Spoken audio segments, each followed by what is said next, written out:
All right, what's up, everyone? I'm Filoki, and as you may know, the 2022 NFL season is a season for growth, a season for watching our young players grow and develop while we continue down the inevitable road of defeat and despair. But today, we're going to be taking a look at the 2022 draft class and how they've been doing so far in the season because it seems like there is a possibility that we may have found a few cornerstone pieces for our franchise going into the future, and that is something that excites me because young talent is obviously incredibly important. But before we get into that, I would like to say there is going to be a video dropping tomorrow that I have put a lot of time into. I think it's going to be relatively interesting. So if you would check that out tomorrow, that'd be absolutely incredible. But let's get right into it. So, first things first, we're taking a look at some of the older draft classes because you can't look at 2022 without first acknowledging how bad our other draft classes have been. So let's go right down to 2021. Dwayne Eskridge, probably the biggest blunder, the biggest knucklehead maneuver of the recent decade was drafting Dwayne Eskridge over Creed Humphrey in the 2021 NFL draft. That was incredibly disappointing. However, there is a positive. We got Trey Brown out of this draft, and he looked very good last season. He is currently injured, but he should be coming back, I believe, week 5, week 6.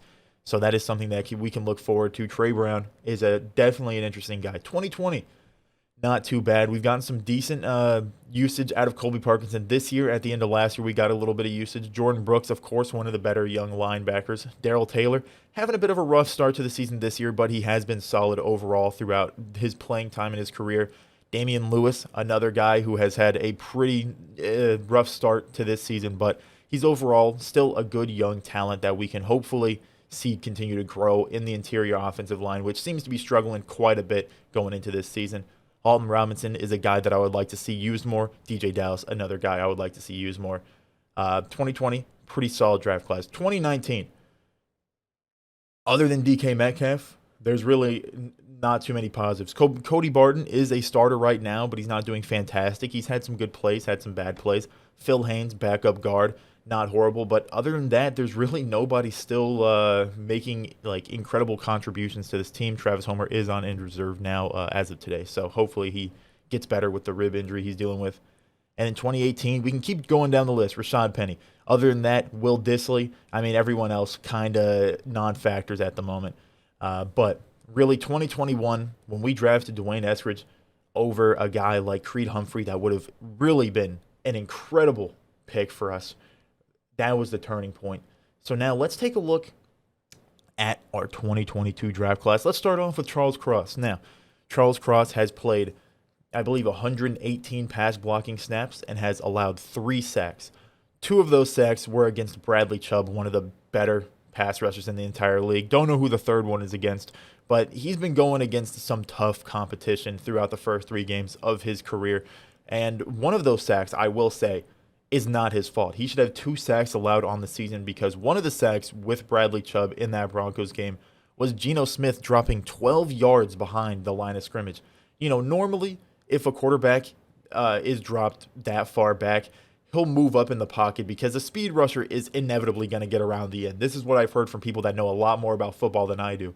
So a speed rusher is going to get around the edge, almost guaranteed. It's about how much the tackle can push him back so that the quarterback can move up in the pocket and have room to work with. But Geno Smith kept on backing up. He got like 12 yards behind the line of scrimmage.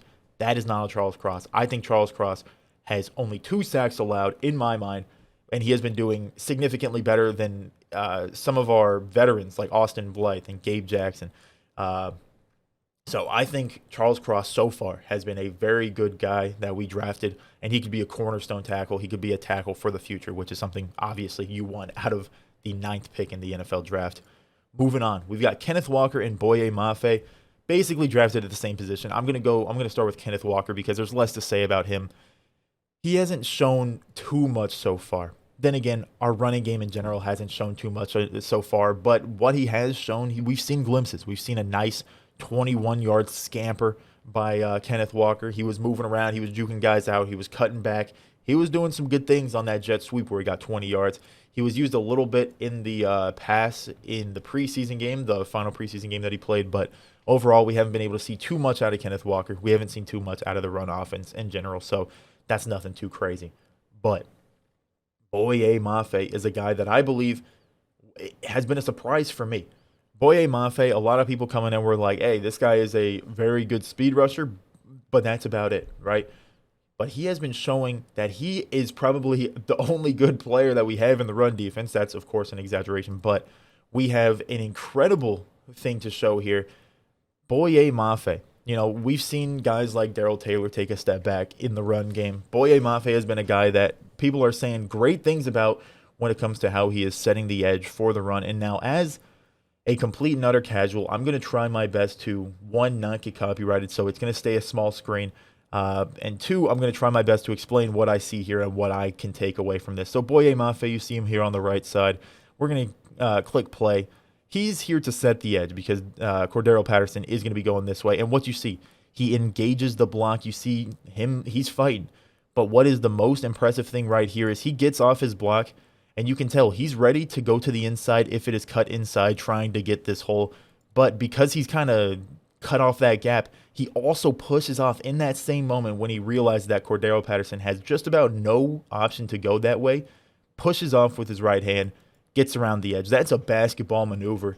That's like a pushing some guy out of the way when he's trying to box you out maneuver, and Boye Mafe makes an incredible play. This is something that we didn't see too much out of Darrell Taylor. We saw a lot of guys making mistakes in the run game, not setting the edge well, but Boye Mafe was a guy that did incredibly well when he had the opportunities, and that's a guy that I'd like to see on the field more. Just incredible play by him. Completely shuts off the middle right here by this little inside maneuver, but that inside maneuver completely opens up him going to the outside to set the edge perfectly for this play. Just incredible from Boye Mafe right there. Now we move on to a guy, and Abe Lucas, who has been an incredible surprise this season. Abe Lucas, throughout 3 weeks, 117 pass blocking snaps, 0 sacks allowed.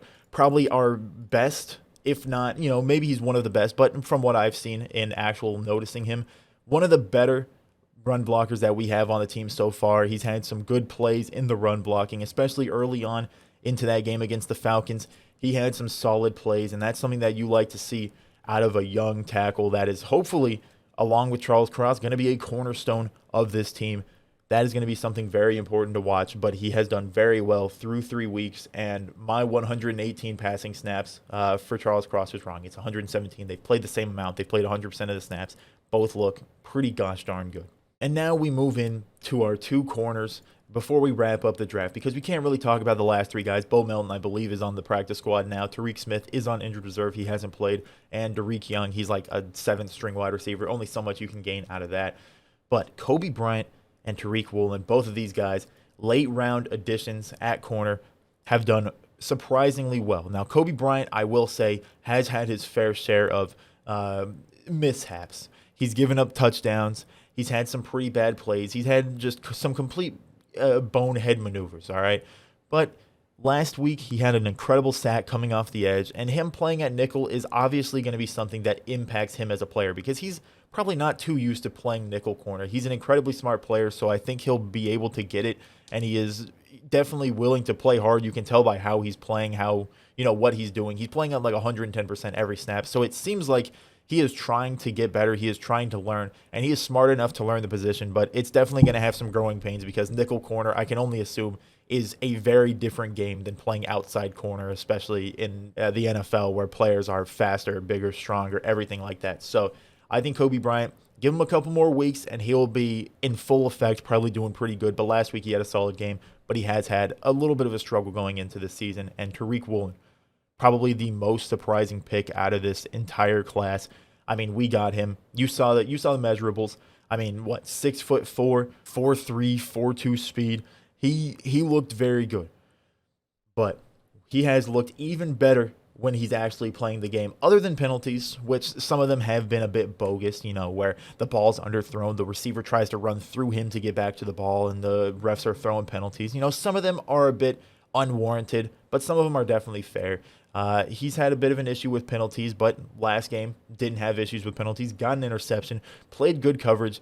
And the thing with Tariq Woolen is that he is currently the 5th best corner when it comes to passer rating allowed to opposing quarterbacks. I believe he's allowing a 40.6 passer rating when he is targeted. So, I mean, he's looking very good. 5th best in the league as a rookie. as a 5th-round draft pick. I mean, he's looking very good so far. And let's take a look at some film from him. You know, we got Corbin Smith once again. Once again, we're keeping it small, keeping it a small screen to try and maintain not getting copyrighted. But we have Tariq Woolen over here. Let me just wait for these things to show up. You know, shout out to Corbin Smith. You got Tariq Woolen right here. He's covering this zone, and you're going to see Drake London hit a bit of a curl, a 10-yard curl right here, and Tariq Woolen is going to stay on the outside. He knows his speed can get back to the ball. This is his interception play, of course, and he's just going to use his speed and read the quarterback, and he's going to get there. Look at this. The ball's beginning to be thrown. He knows exactly what he's doing. He's starting to move into the position to get the pick, and boy, does it look incredibly easy. He gets there. He gets the pick, and now he has a lot of room to run, but this room got made up quick. This would have been incredible if he somehow got this around to get a pick six, but it didn't end up happening. We have some fast guy right here just completely chase him down. But if he would have got a pick six on this play, that would have been incredible. Would have been game-changing, but unfortunately did not end up happening. So that is going to conclude the 2022 draft class. You know, kind of looking at their performance so far, it's looking positive. We have 2 incredible rookie tackles, guys that look like they could be the cornerstone for that tackle position. Then we can focus on interior offensive line, getting, you know, replacements for a guy like Austin Blythe, who hasn't looked fantastic so far. We have Kenneth Walker, who still has so much to show. It's really just we need to wait for the team to get the run game in check, and I believe once the run game is down, Kenneth Walker can start showing a lot for us. We have Coby Bryant. We have Tariq Woolen, 2 good young corners that I believe Tariq Woolen could be a guy that starts for us for quite a while and continues to do very well if he can keep up what he's doing. Coby Bryant, I think, will only get better at that nickel position. And then Boye Mafe, a guy we need to see more. He's done very well setting the edge. He came in as a guy that people were talking a lot about, a pretty one-dimensional pass rusher, but he's looked incredible in run defense. So that is something that you really like to see. And, I mean, hopefully we'll be able to see Tariq Smith get off of injured reserve. Hopefully we'll be able to see him come back healthy. But overall, this draft class has looked pretty gosh darn good so far, and it has given me a bit of hope for the future. You know, the best thing that you can hope for out of the Seattle Seahawks is drafting well, and that is something that we did this year, it seems. You know, in recent years, we haven't done too good in the drafting process, but we've gotten slightly better recently. Other than Dwayne Eskridge over Creed Humphrey, imagine how good the team could have been with Creed Humphrey at center. But, you know, let's not focus on the past and get too down about that. This year's draft class so far is looking pretty gosh darn good. But let me know down below in the comments what you think about the draft class so far. Let me know who you think is the best guy to come out. Do you think that these guys have the potential to be stars in the future for the Seahawks? Let me know down below in the comments what your thoughts are. Leave a like on the video if you enjoyed. Subscribe if you're new. With that, I'd like to thank you for watching. Have a great day.